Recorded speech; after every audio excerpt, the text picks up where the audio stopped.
Bom dia. Hoje, na nossa reunião, nós vamos falar sobre litíase renal, uma abordagem clínica, e a nossa convidada é a doutora Lívia Soares de Abreu, graduada em medicina pela Universidade do Ceará, com residência em clínica médica pela Unicamp, residência em nefrologia pela Unifesp, coordenadora do programa de residência médica da Secretaria Municipal de Saúde de São Paulo, e médica assistente aqui da Divisão de Clínica Médica. Muito obrigada pela sua presença. Bom, gente, bom dia. Obrigada, Luciana, pelo convite.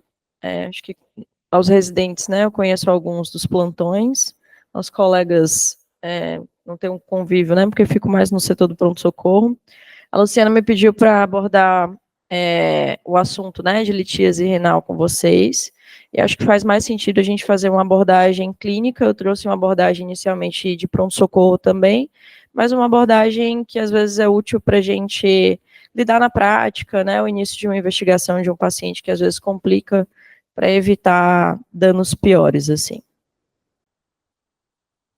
Bom, o conteúdo da aula eu vou abordar um pouco da epidemiologia geral, alguns fatores de risco, sinais e sintomas, diagnóstico e a investigação inicial, tratamento e as possíveis complicações.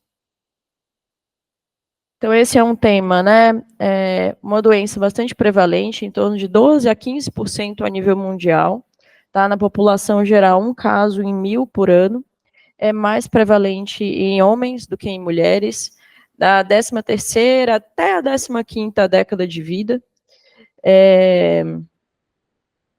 a quinta década de vida, né? Mais prevalente na população caucasiana, e mais prevalente também em regiões de clima quente, em que você tem bastante exposição ao calor, com uma dieta rica em proteína animal e sal, associada a sedentarismo. Vou esclarecer um pouquinho mais desses fatores de risco mais na frente. E com um alto índice de recidiva, né, de até 50% em torno de 10 anos.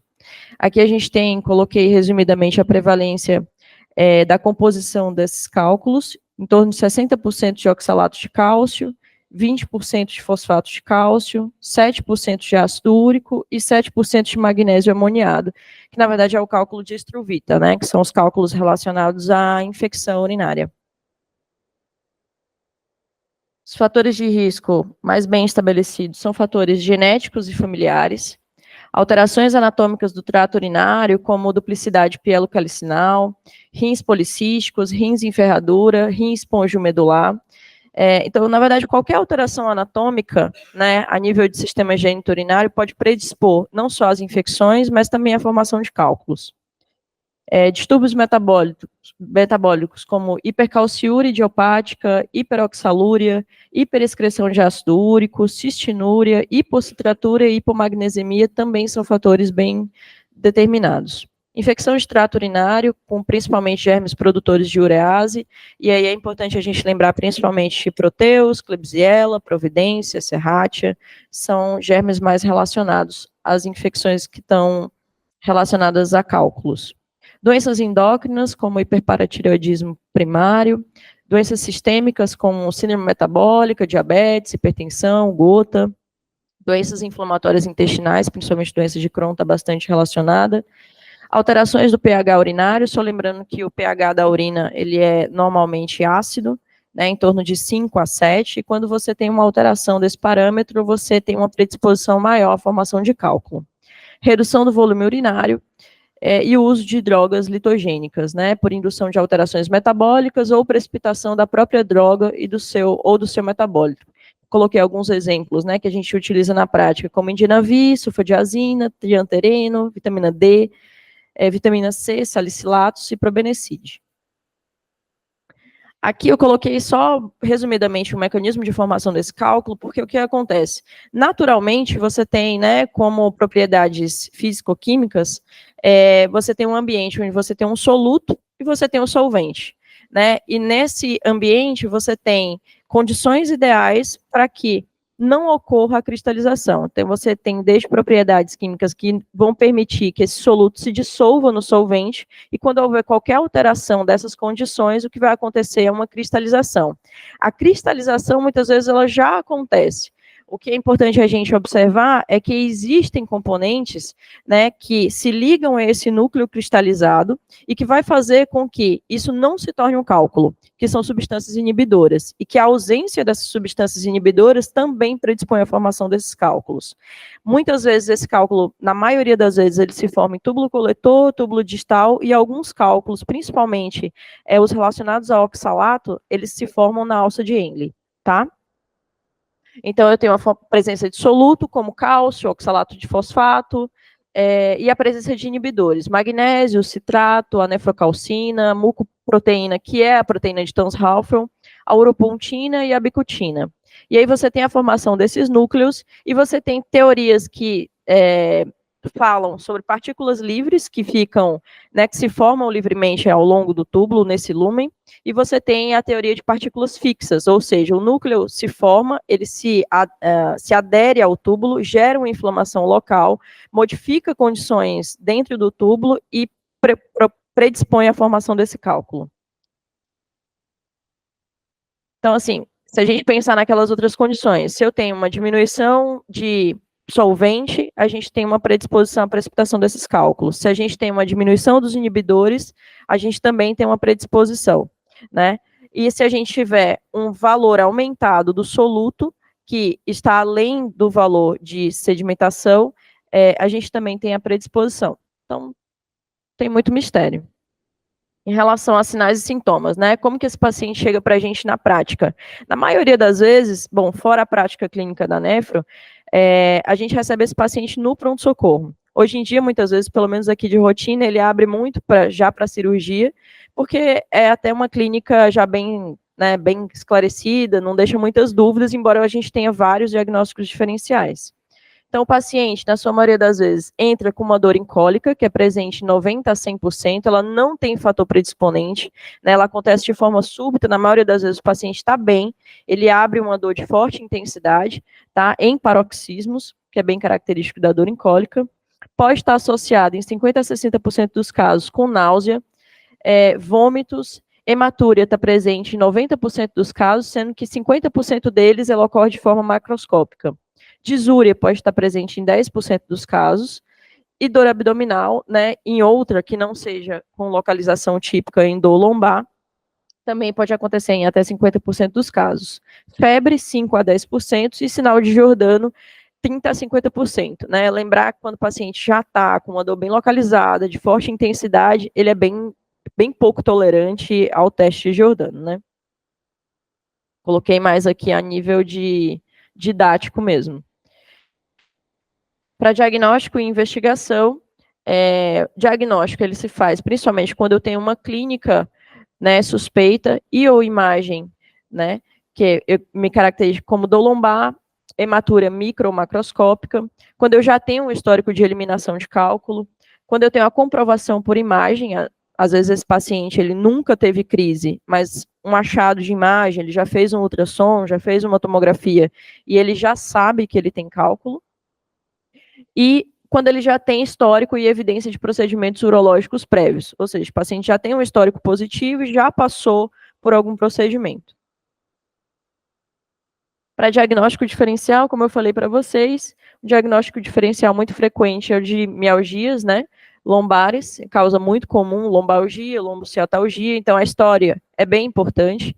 Em geral, você pode ter sobreposição de sintomas, como eu tinha falado, mas na maioria das vezes, né, é fácil você diferenciar tanto pela história, geralmente o paciente começa com um histórico de dor lombar, mais localizada de um dos lados, né, não tem irradiação a nível de quadril, nem coxa, não tem formigamento, não tem outros sintomas neurológicos, né, ele pode ter uma irradiação que geralmente vem para flanco, fossa, até grandes lábios ou testículo, né, bolsa escrotal. Infecção do trato urinário, abscessos renais. Então, você pode, a pielonefrite, né, ela pode ser obstrutiva, mas a pielonefrite não obstrutiva também confunde bastante dos sintomas. Os próprios abscessos renais também, que já são complicações. Outras causas, né, de dor abdominal. A própria cólica biliar, geralmente eles chegam com a dor nessa região de hipocôndrio direito, pouco, né, não muito bem delimitada ainda em dorso, ou que já evoluiu, tá, e se irradiou. Uma cólica intestinal, a própria apendicite, perfuração de tubo digestivo, uma dissecção aguda, né, de um aneurisma dissecante da aorta, prenhez tubária rota, e cistos ovarianos e outras complicações ginecológicas também é possível de serem vistas também. Na investigação, né, aqui a gente parte muito para desde uma investigação a nível de pronto-socorro até uma investigação a nível ambulatorial. É muito comum que aqui, né, ocorram muitos gastos desnecessários, ou às vezes a gente não prossiga a investigação de forma correta diante de uma clínica muito evidente, tá? Então, a gente parte desde uma urina simples, em que a gente possa ver pH urinário. Quando a gente tem a oportunidade de ver esse paciente ambulatorialmente ou numa internação mais prolongada, o ideal é que a gente consiga ver mais de uma urina simples, né, e que possa ser a segunda micção matutina, de manhã. A urocultura, a gente só vai solicitar se eu tiver sintomas de infecção urinária, né, ou se eu tiver nessa urina simples nitrito positivo, uma leucocitura importante, se eu tiver, né, uma imagem, um histórico de cálculo coraliforme, ou se eu tiver sinais obstrutivos. As dosagens séricas de cálcio, vitamina D, PTH, fósforo, ácido úrico, função renal, sódio, potássio, magnésio, cloro e uma gasometria venosa, geralmente são exames que a gente pede mais a nível ambulatorial, ou que a gente possa suspeitar na hora do atendimento clínico em pronto-socorro de alguma complicação, né, principalmente função renal, que a gente pode solicitar, e a gasometria venosa. Dosagens urinárias de 24 horas, essa dosagem, geralmente a gente pede fora da crise. Esse é o estudo do perfil metabólico, né, do cálculo. E a gente vai tentar determinar qual é a alteração a nível renal que pode estar gerando que pode gerar os cálculos e qual é o componente principal.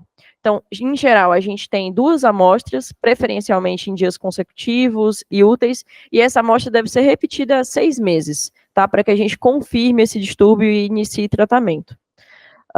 Então, eu tenho a dosagem de cálcio urinário, sódio, citrato, ácido úrico, oxalato e a própria creatina urinária, além da medida do pH urinário após um jejum de 12 horas. Lembrando que a pesquisa qualitativa de cistina urinária, né, ou quantitativa se necessária, não é paga pelo SUS, e ela não se justifica a nível, né, em larga escala, justamente por ser uma doença rara. Então, assim, pouquíssimos casos, na maioria deles, a gente vai conseguir dar o diagnóstico por outros distúrbios que não sejam por cistina, tá? E lembrar que os exames sofrem alterações na presença de insuficiência renal. Então, o que acontece na prática, ambulatorialmente, isso é bastante útil, tá? A gente tem poucos laboratórios, a não ser nas grandes universidades, que fazem análise do cálculo, e muitas vezes essa análise, né, quando o paciente consegue trazer o cálculo para a gente, ele precisa ser enviado para outros laboratórios, isso tem um custo alto, muitas vezes esses cálculos podem ser mistos, então não necessariamente ele consegue dar um diagnóstico que a gente consiga estabelecer tratamento. Na maioria das vezes, essa análise de 24 horas, ela é útil para quê? Para a gente conseguir determinar um distúrbio mais acentuado na urina que possa estar ligado à formação desse cálculo. E aí sim estabelecer tratamento. As dosagens séricas, né, a nível de corrigir alterações outras, ou de dar diagnóstico de doenças sistêmicas, que também são fatores de risco para a formação de cálculos. Aqui na imagem, né, eu tenho a ultrassonografia, ela, em geral, né, ela é bem mais barata, ela consegue diagnosticar cálculos acima de 5 milímetros ou cálculos obstrutivos que já determinem uma hidronefrose. Né? A localização onde ela consegue determinar mais fácil esses cálculos é a nível renal ou de pelve. Lembrar que ela tem algumas limitações, como o tamanho do cálculo, a localização que muitas vezes ela não consegue determinar, e também a questão de ser operador dependente. Então, a urografia excretora, só lembrar, o exame era bastante utilizado no passado, a nível de pronto-socorro a gente quase nunca pede, tá? Principalmente quando existe alguma alteração a nível de função renal, porque ela depende do uso de contraste. E ela é utilizada, na maioria das vezes, para determinar a localização do cálculo. Esse exame vem sendo substituído largamente pela tomografia, que é padrão ouro para diagnóstico, para cálculos de pequenos tamanhos, né, que conseguem dar a localização e já determinar o nível de obstrução, que é o que, né, a tomografia, como eu coloquei aqui embaixo. Então, é padrão ouro, tá? Ela consegue determinar cálculo ureteral, calcificações pelvicalicinais versus nefrocalcinose, e ela também consegue já determinar alterações estruturais que podem predispor à formação desse cálculo, tá? Como alterações desde doenças de refluxo ureteral, rins e ferradura, né, rins policísticos, então é o mais utilizado. A ressonância são para casos específicos, em geral, de gravidez. A medicina nuclear, né? Às vezes eu vejo muitas pessoas pedindo isso a nível ambulatorial, porque a cintilografia ela é utilizada hoje basicamente quando você quer determinar, às vezes, ou o próprio uro solicita, porque você quer determinar a função daquele rim. Então, por exemplo, você, hoje em dia, se optar por uma nefrectomia, são em raríssimos casos, né, quando você tem complicações graves, principalmente cálculos coraliformes, ou que você tem infecções de repetição, com gravidade, paciente que já passou por UTI, sepse grave. Então, em geral, a gente pede a cintilografia para determinar se existe alguma função residual que eu consiga determinar de um rim e do outro, e que possa, às vezes você já não tem uma função tão importante, ou você tem um outro rim saudável, em que você consegue decidir mais facilmente pela nefré. Tá? Aqui tem só a diferença, né, entre a cintilografia com DMSA e o renograma, que uma delas consegue determinar a nível de já fibrose tubular, a nível de função tubular. Eu coloquei aqui só a densitometria óssea, que são casos mais específicos quando está relacionado à hipercalciúria, né, devido à possibilidade de osteopenia e osteoporose associada. Então, aqui eu coloquei uma investigação não só a nível do cálculo, mas uma investigação a nível sistêmico também, que é o que a gente faz a nível ambulatorial. Em relação a tratamento, né, eu coloquei aqui desde o tratamento da crise aguda, que é o que o clínico, em geral, vai lidar, né, mais frequentemente quando esse paciente chega. Então, o principal, na verdade, é você fazer controle da dor. Lembrar que você tem, obviamente, a dor mais aguda no momento da crise, mas que muitos pacientes, grande parte deles, continuam com uma dor residual, inclusive após retirada do cálculo, tá? Então, isso soma em fatores psicológicos, em fatores financeiros. Muitos desses pacientes passam a ser dependentes de analgésicos, opioides, então a gente tem que tomar bastante cuidado com isso. Bom, na maioria das vezes, a primeira droga indicada é um anti-inflamatório não esteroidal, né? A maioria dos protocolos hoje em dia vem indicando o cetorolaco, porque você pode fazer de forma sublingual, ele tem uma ação rápida e é um anti-inflamatório com uma potência adequada. Lembrar que EV, ele chega a 30 miligramas e você não precisa chegar a tudo isso. Os estudos mostram que o paciente tem uma boa resposta já com 10 miligramas, que é o que a gente utiliza num comprimido sublingual. Na maioria das vezes, ele tem uma melhor ação quando associado à dipirona, e quando você está diante de casos refratários, você pode lançar mão dos opioides. Em geral, você faz morfina de 2 a 5 miligramas, e a combinação com o AINE e o opioide é superior, os estudos mostram, do que ele usado isoladamente. Tá? Lembrar aqui que, né, na prática clínica, isso é um protocolo.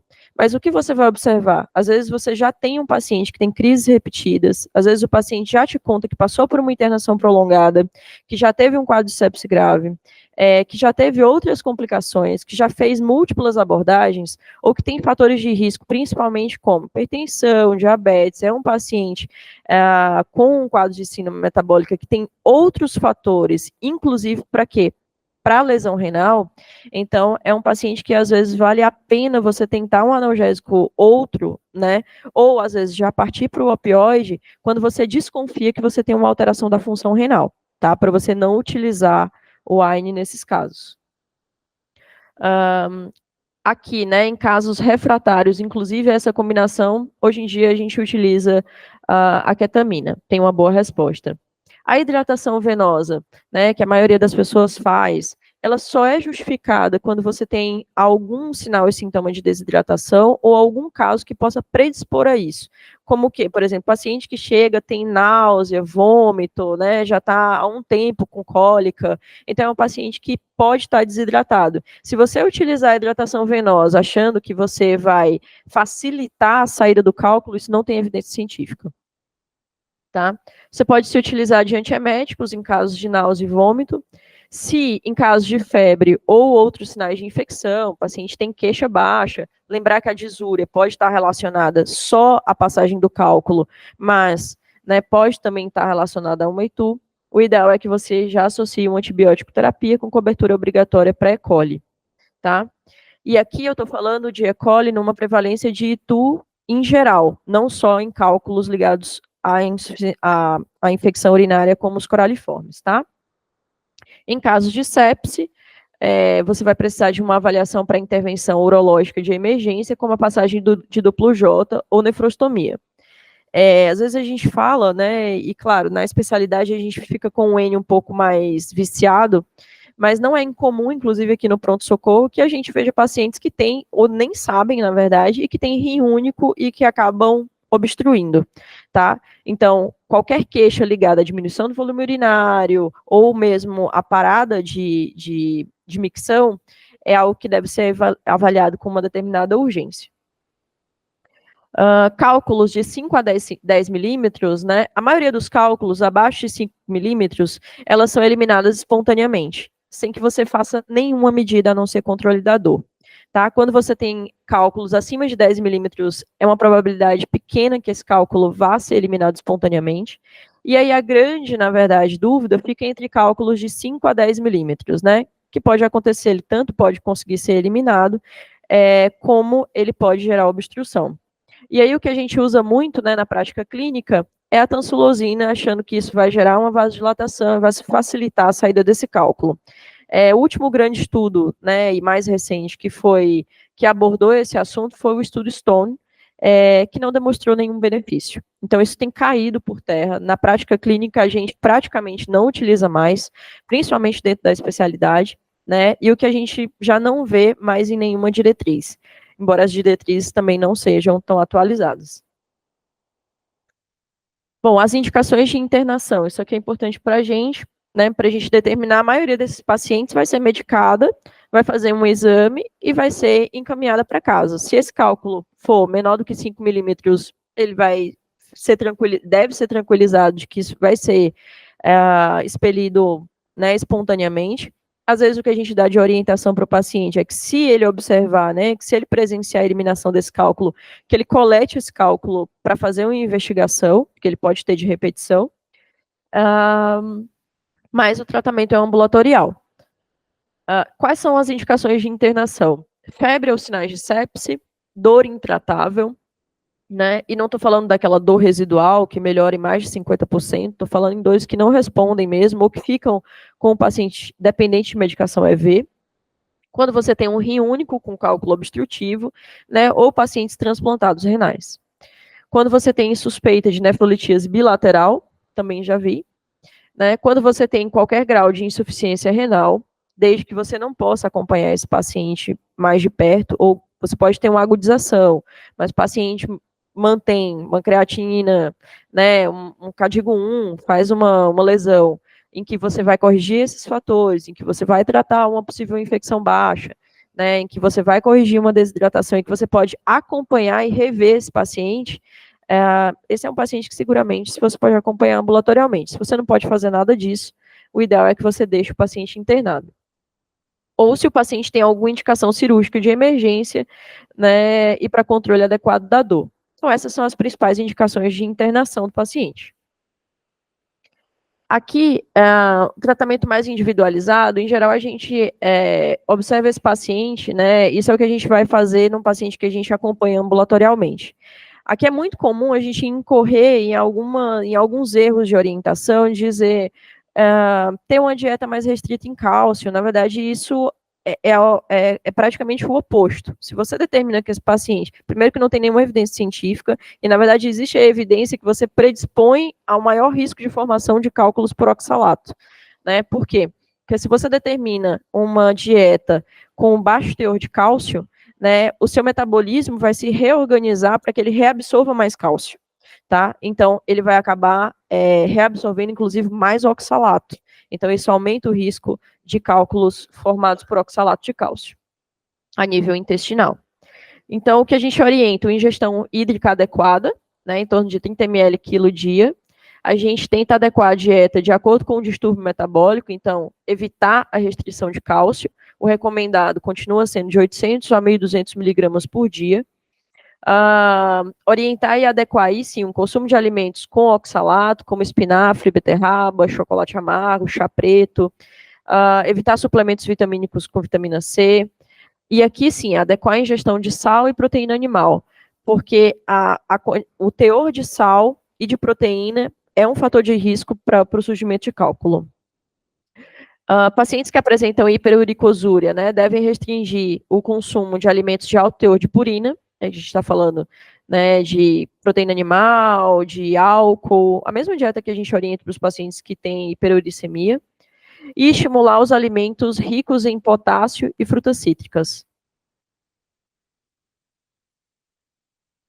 Tratamento individualizado, e aí em alguns casos, né, como eu tenho nos casos de hipercalciúria, e aí que é determinada por um aumento de 4 miligramas quilo por ml de urina, né, então você tem uma restrição de sódio e proteína animal na dieta, orientar o consumo de cálcio em torno de 800, e aqui vai sim até 1.200 miligramas dia, e considerar o uso de diuréticos tiazídicos disponíveis, né, lembrar que, assim como a gente utiliza os diuréticos de alça para tratamento da hipercalcemia, eles são contraindicados, né, quando você tem um caso de hipercalciúria, justamente por quê?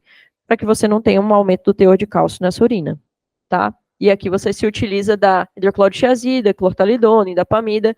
Lembrar que isso não deve ser utilizado nos pacientes que têm hipercalcemia, tá? Porque você pode aumentar o teor de cálcio em nível sérico. Quando você tem casos de hiperuricosúria, e aí você faz a restrição de purina na dieta, o uso de alopurinol em algumas situações, principalmente quando você tem uma uricosúria acima de 1 grama, né? Ou quando já está associado a cálculo. Você pode tentar a alcalinização da urina com citrato de potássio ou com bicarbonato de sódio.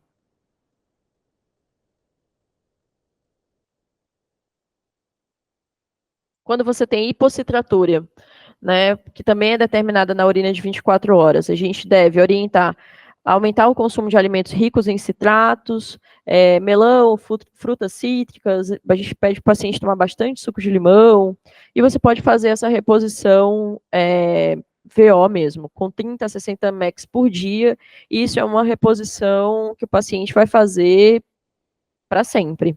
Considerar o bicarbonato de sódio, né, quando o citrato não pode ser utilizado. Na maioria das vezes, isso vende, tem uma fórmula única, que é o Litocit, que é bem conhecido, mas isso tem um preço, não é dado no SUS, né, então tem muitos pacientes que ficam limitados por isso. Quando você tem casos de hiperoxalúria, você faz uma orientação quanto à ingestão de alimentos que contêm oxalato em balanço de ingestão de cálcio, você faz uma restrição proteica. O ideal é que você trate, né, faça um tratamento objetivo para doenças intestinais desabsortivas e deve suspender o suplemento de ácido ascórbico. E nos casos de cistinúria, né, que é, como eu falei, uma doença recessiva, né, super rara, e a gente, quando consegue determinar, ela é equivalente a uma eliminação de cistina na urina de 200 miligramas dia, você tem o uso de alfa-mercaptopropilnilglicerina. Eu nunca, na prática clínica, eu nunca precisei utilizar, tá? Então, por mais que você tenha, às vezes, determinação desses cálculos, as outras adequações, tanto a de dieta quanto de ingestão, conseguem dar conta, tá? E é super raro. Bom, e aqui eu coloquei só mais rapidamente sobre a abordagem intervencionista, porque eu acho que é importante que a gente saiba, né, na prática clínica, principalmente de pronto-socorro, isso vai acontecer principalmente quando você tiver um cálculo obstrutivo, quando você tiver sinais de infecção associada, mas é importante que a gente saiba que a escolha vai ser sempre por cirurgias minimamente invasivas, né, um grau de evidência nível C, E aí você tem desde a litripsia extracorpórea por ondas de choque, nefrolitripsia percutânea, ureterolitripsia transuroscópica e ureterolitotomia laparoscópica. E você ainda tem casos em que a cirurgia convencional pode estar indicada, né? Que são para cálculos mais volumosos ou falha de outros métodos. E aí a gente fica reservado aqui, principalmente aos coraliformes. Aqui, o procedimento cirúrgico vai ser determinado por sintomas, grau de obstrução, tamanho do cálculo, que na maioria das vezes vai ser maior que até 20 milímetros, principalmente nas convencionais, mas maior que 10 milímetros, você pode utilizar técnicas menos invasivas. Lembrando que cálculos de até 4 milímetros, né, 5 milímetros, existe uma grande probabilidade de serem eliminados espontaneamente, então não tem conduta intervencionista. Então, eu tenho cálculos renais, né, de 5 a 20 milímetros, eles podem ser tratados com eco. A contraindicação ao eco é gravidez, infecção com obstrução distal, coagulopatias intratáveis. Lembrar que o procedimento não está contraindicado em todo paciente que usa anticoagulação, tá, gente? O paciente faz suspensão a nível ambulatorial da medicação, seja hoje em dia dos NOACs, seja da própria Marevan, mas você tem um risco mais aumentado de sangramento. Aqui, quando você tem cálculos acima de 20 milímetros, né, ou falha da leco, ou contraindicações a leco, está indicado a percutânea, né, ou a laparoscópica, ou a mesma cirurgia convencional. Os cálculos ureterais, né, quando você tem de localização a nível superior, ou ainda lombar, ou sacral, né, a gente usa preferencialmente a leco, e quando ele já está mais baixo, a gente pode utilizar a ureterolitripsia laparoscópica. Quando você tem cálculos em bexiga, a gente pode ainda assim se utilizar da leco ou da cistolitripsia transuretral, tá? E os cálculos em uretra, na maioria das vezes você tenta uma mobilização de volta para a bexiga para ser feita a mesma conduta, ou eles são retirados via endoscópica ou por cirurgia convencional. Isso aqui está muito associado à estenose de uretra posterior, tá? Gerando outras complicações. Aqui. Bom, as complicações mais relacionadas. O risco de iatrogenia, né, a hiperidratação na crise, restrição à ingestão de cálcio, o uso da furosemida, né, que muitas pessoas têm, na verdade, pensam que por aumentar a diurese, né, ela vai facilitar a eliminação do cálculo e, na verdade, é o contrário, né? Ela aumenta a natriurese, o que é um fator de risco para a formação de cálculo, e ela aumenta a hipercalciúria. Uso inadequado aqui de recursos financeiros, porque na maioria das vezes, eu não coloquei aqui o raio-x, porque na prática clínica, isso a gente utiliza em locais que tem praticamente nenhuma possibilidade de imagem, tá? Então, assim, ele é utilizado apenas, ele serve, né, apenas para cálculos maiores e que são radiopacos. Então, assim, tem várias imagens na literatura que mostram os coraliformes. Ok, mas lembrar que esses não são os principais cálculos, tá? E que na maioria das vezes você pode ter outras complicações com cálculos muito menores. Você tem interposição gasosa, você tem técnica não adequada. Então, para ser sincera, eu não utilizo na prática clínica, tá? O excesso de solicitação dos exames de imagem, porque daí a pessoa já tem uma tomografia, pede uma cintilografia em todo paciente que tem cálculo e é completamente desnecessário. As coletas múltiplas de urina de 24 horas, a logística de coleta no laboratório inadequada. Então, assim, a urina de 24 horas ela é sempre uma polêmica para a coleta dos pacientes a nível ambulatorial. O paciente não sabe colher, não sabe armazenar, perde urina, tá? O ideal é que não seja feito durante o final de semana, tem que ser num dia útil, o paciente perde na coleta, muitas vezes ele chega no laboratório, o pessoal diz que não foi armazenado adequadamente, despreza a urina, então no próprio laboratório, então você esbarra em muitos fatores que isso daqui pode dar errado. Mas você continua, como ainda é um método, né, que precisa ser utilizado para a determinação de fatores metabólicos, a gente continua indicando, mas tem muitas limitações. E o maior risco é de não fazer a investigação metabólica nem a prevenção para que, né, de cálculos. Por quê? Porque muitos desses cálculos não tratados, ou principalmente uma das principais complicações é que esse paciente possa evoluir para perda renal, né, seja perda de função, e muitos pacientes estão em diálise hoje em dia por conta, né, de cálculos não tratados adequadamente, ou passar por grandes cirurgias desnecessárias, né, a gente não é incomum, a gente vê até hoje em dia pacientes passarem por uma nefrectomia completa por conta de abscesso renal. Aqui eu utilizei algumas referências, não encontrei estudos muito atualizados, tem hoje em dia, né, o up-to-date que a gente pode utilizar, mas eu coloquei aqui principalmente a última diretriz, que é de 2018, um estudo que é o Stone, que é de 2002, e tem um outro também de 2018, tá, que eu utilizei mais como referência. Bom, o assunto, né, não tem, eu acho que é uma complexidade maior de investigação, principalmente de você determinar, e principalmente orientar o paciente, porque tudo aquilo que depende das orientações é mais difícil que ele consiga seguir e aderir, mas eu acho que é uma doença que vale a pena ser, né, falada, porque existem nuances do tratamento e do acompanhamento que podem prevenir muitas complicações. Ok? Obrigada, gente. No pronto-socorro, quando você vê um paciente em crise de cólica nefrética, vamos supor que seja a primeira crise, que a gente pega muito aqui, né?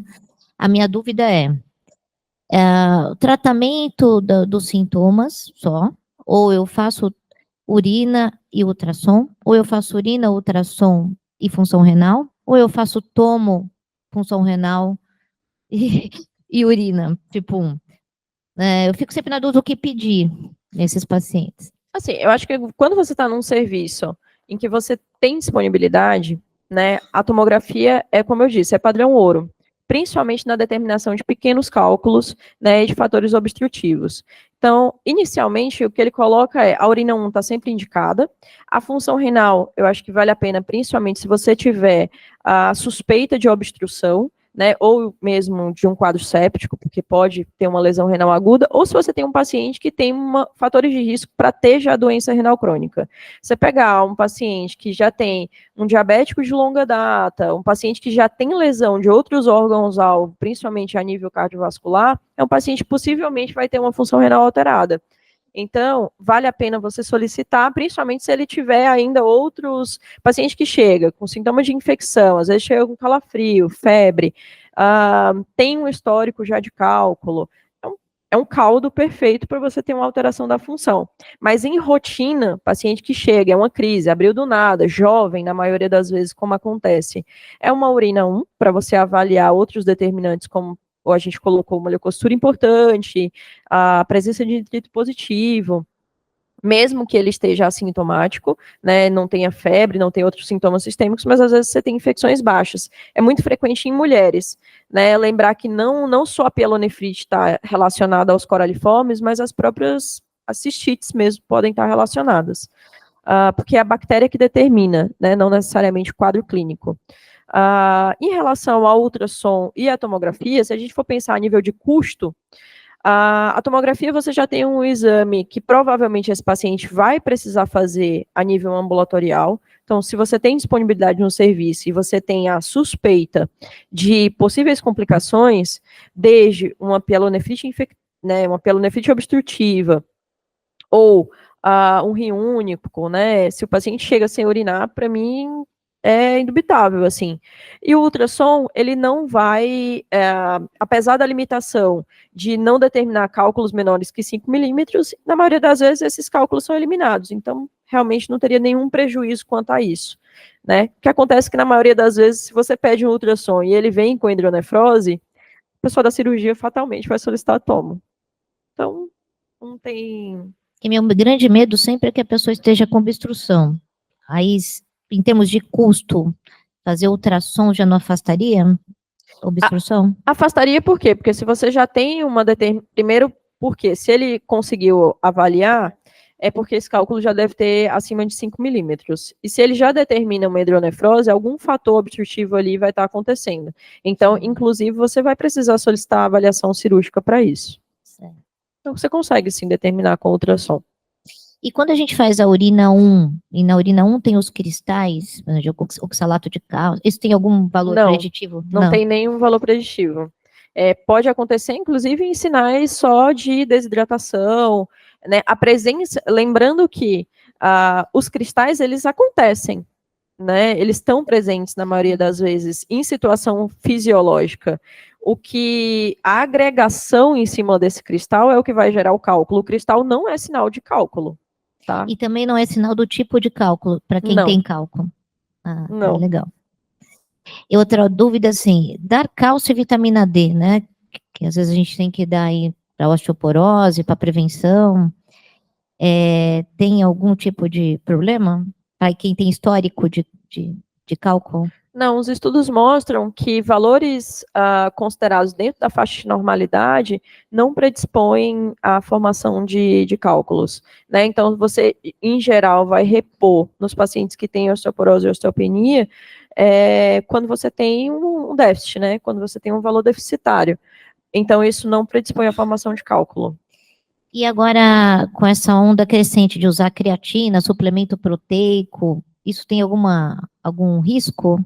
Também não, essa é uma polêmica, assim, mas os estudos vêm mostrando que não existe evidência. No início, né, a gente chegou a ver, mas muito mais associado a quê? A vitamina D, porque a maioria desses compostos outros, né, que as pessoas utilizam nas academias, eles trazem combinações tanto hormonais como de vitaminas em altas doses. Então, a creatina em si, que a gente, às vezes, orienta o paciente, até o renal crônico, a não fazer uso, para não fazer sobrecarga, é muito mais para não falsear os exames, né? Porque daí você pode ter um valor aumentado, do que para, digamos assim, um impacto na função renal ou na formação de cálculo. Não tem. Tem alguma evidência de chás?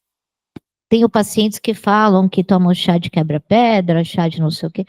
Existem alguns estudos, até mais antigos, eu não abordei aqui, porque isso acaba sendo uma prática popular, assim, mas o chá de quebra-pedra, ele tem estudos que mostram, né, não é uma evidência considerada para nível, né, de diretriz, mas na prática ele é diurético. Então, e ele tem algumas características que mudam o pH, né, que restabelecem algumas condições que diminuem. Não é que ele, como é que se diz, evita a formação de cálculo, mas ele tem, em sua maioria, um efeito diurético. Deixa eu perguntar, alguém tem mais alguma dúvida, pessoal? Muito obrigada. Essas reuniões são super importantes para melhorar a nossa prática médica aqui. Eu tenho visto todo mundo, assim, da cirurgia dando tansulosina diariamente aqui no PS. E olha só que importante, né? Então, eu até queria te pedir autorização para deixar no YouTube do HU, já aproveitando. Eu fiz questão de comentar isso, porque geralmente, assim, eu tenho visto esses pacientes no pronto-socorro, e o quanto a gente, de certa forma, adia, né? Primeiro que isso tem um custo para o paciente, porque do nosso paciente SUS isso faz diferença, porque é uma medicação, na maioria das vezes, que não é distribuída em rede SUS, né? E segundo que você trata 10 dias, agora prolonga 14 dias, o paciente não vai responder, né? E às vezes você fica, e você não... Com o paciente que já está em 10 dias em crise, ou vai acontecer alguma obstrução, né, ou alguma possível complicação, e você perde tempo nessa investigação dessa possibilidade de complicação, porque você está apostando numa medicação que não tem evidência nenhuma. Professor, mas funciona. Tá, ele eliminou porque ele já iria eliminar, provavelmente. Não tem muito. Diga.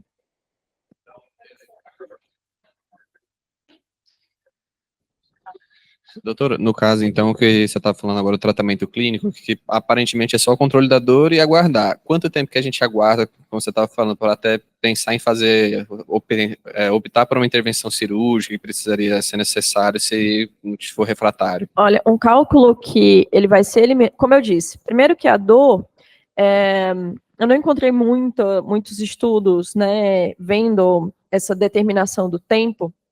Eu também já me fiz essa pergunta, mas, e assim, como eu disse, né, o paciente pode inclusive ficar com uma dor residual. Tem um paciente que tem dor crônica por cálculo de repetição, tipo ad eterna. É até difícil você determinar a crise em si, né?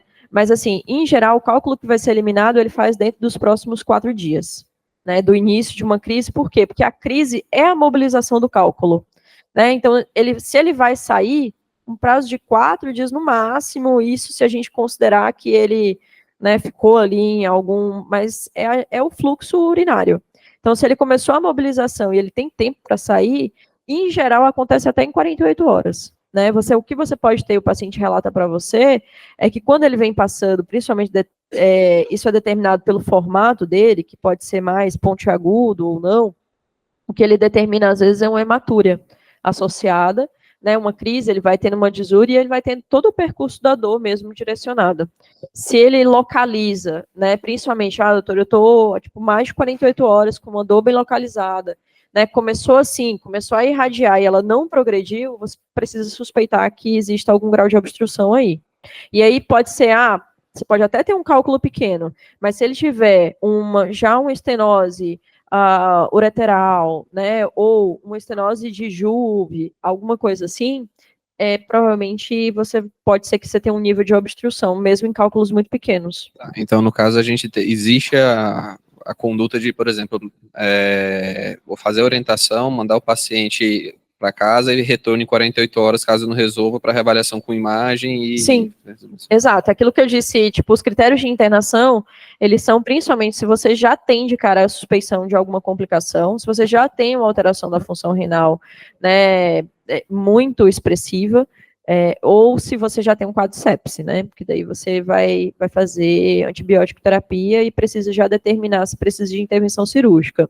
Mas nos cálculos simples, geralmente a orientação é essa, analgesia, orientar, né, digamos assim, um caráter benigno do quadro, orientar o paciente quanto a sinais e sintomas de infecção, mesmo que ele tenha hematúria, né, que é o que assusta muitas vezes o paciente, de que faz parte do quadro. E outra coisa que eu queria saber é, no caso, assim, quando a gente, na suspeita de um paciente que talvez não tenha febre, mas o pessoal às vezes acaba pedindo um hemograma junto e vem uma leucocitose, até quanto que seria tolerável para suspeitar, sim, pela própria cólica renal? Não, na verdade não está relacionado, né, o quadro da uma litíase simples não infectada, né, sem a pielonefrite não determina, você pode ter, não determina uma leucocitose, como por exemplo outros quadros clínicos, como citacidose, né, só pela resposta inflamatória, digamos assim, não tem essa determinação. Né? Leucocitúria é a mesma coisa? A leucostúria você tem indicação, inclusive, de pedir a urocultura e não necessariamente o hemograma. Se você tiver uma leucostúria acima de 150 mil, o ideal é que você peça. Não é esperado ter tanta leucostúria, então. Não é esperado. Não é esperado. Porque, assim, o que acontece nessas células inflamatórias, né, de onde vem leucócito, né, é do mesmo lugar de onde vem hemácia dismórfica, digamos assim, vem de vaso que rompe a nível desde lá do glomérulo, né, ou de um processo inflamatório que está acontecendo dentro do parênquima. Quando você tem a passagem de um cálculo, o que às vezes acontece é romper um capilar a nível da passagem do sistema. Então, o que acontece? Você tem liberação, mas ela é proporcional. Tanto a hematúria quanto a leucostúria, às vezes uma proteína de uma cruz, né, diferente dos quadros de pielonefrite, que você tem uma leucostúria bem mais expressiva do que uma hematúria, né, ou de outras complicações a nível renal, assim. E a grande maioria dos cálculos são pequenos, imagino, né? A maioria. A maioria são cálculos pequenos, porque principalmente, houve uma mudança dessa epidemiologia, né, se a gente pensar em muitos anos, porque houve uma mudança da nossa estrutura como sociedade, né, essa questão dietética, essa questão de sedentarismo, a quantidade de líquido envolvido, assim, na maioria das vezes é um cálculo isolado, né, por mudança de hábito você consegue controlar. Agora, o paciente tem um histórico, principalmente, o quanto mais jovem ele manifesta, né, porque leva um tempo para a formação desse cálculo. Então, se ele manifesta já muito jovem, deve existir algum distúrbio que deva ser diagnosticado ali. Se ele tem um histórico familiar, ou principalmente histórico de repetição. Aí é muito, né, é mandatório que você faça a investigação. Nossa, muito obrigada. Muito Beleza, mesmo. gente. Obrigada. Bom.